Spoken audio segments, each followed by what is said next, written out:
వస్తే రైతులు విద్యార్థులను ప్రభుత్వం ఆదుకోవాలని లేకుంటే పెద్ద ఎత్తున ఉద్యమం చేస్తామని మాజీ సీఎం జగన్ అన్నారు.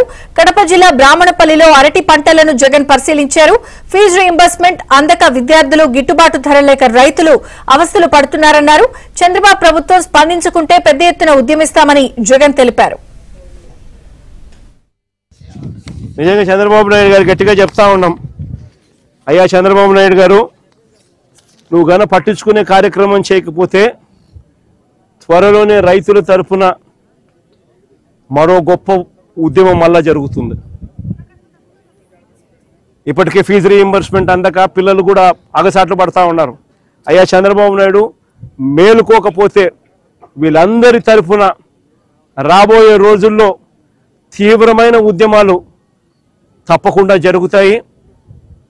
చంద్రబాబు నాయుడు గారిని గద్దె దింపే కాలం కూడా త్వరలోనే వస్తుంది. దేవుడు మొటికాయలేస్తాడు, ప్రజలు కూడా గట్టిగా చంద్రబాబు నాయుడు దింపే రోజులు త్వరలోనే ఉన్నాయని చంద్రబాబు నాయుడు గట్టిగా మందలిస్తూ చెప్తారు.